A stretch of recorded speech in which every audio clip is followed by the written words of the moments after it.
These shoe boxes are filled with photos of a childhood that feels like a lifetime ago. Notes of blueberry coffee fill the air. My mom's laugh fills the silence. The photos fill the kitchen table I sit at with Pop, who is quietly observing me, observing these memories.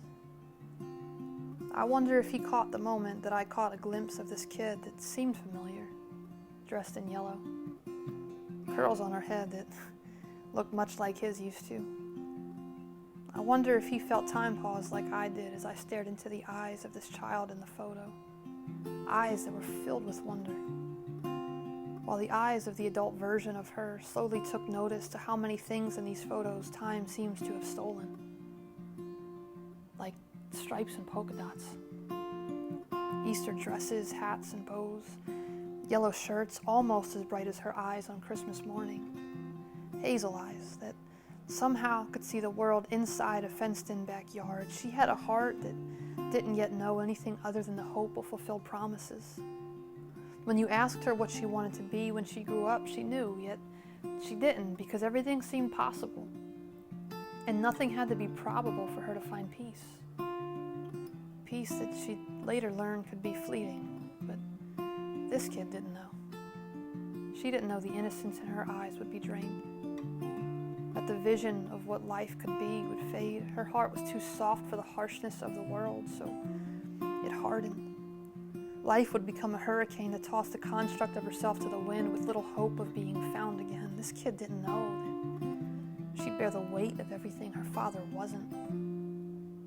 That she'd spend most of her 20s running from the person she was afraid to become. She didn't know they'd have to pack their lives into boxes to the sound of opinions from those who knew less than half the real story.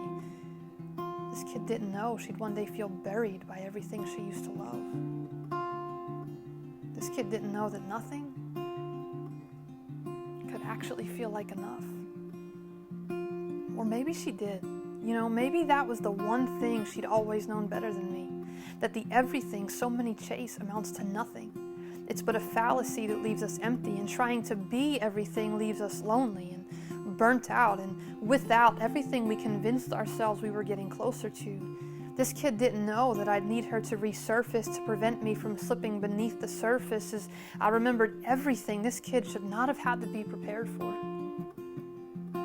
The promises broken like bottles behind a bar. Heartbreak that left a mark so bold it could be seen from afar. Chaos that abounds in the place that was supposed to be a refuge.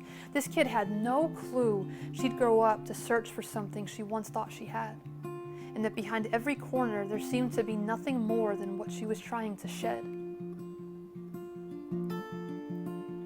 More than anything though, this kid didn't know that polka dots, Easter dresses, and yellow shirts would be discarded from her wardrobe. As though time told her the story that if they went, the memories attached to the year she wore them would go.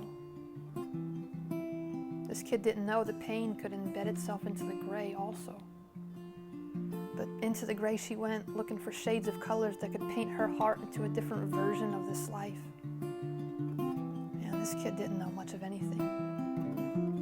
Most notably, the woman she'd become. But that woman,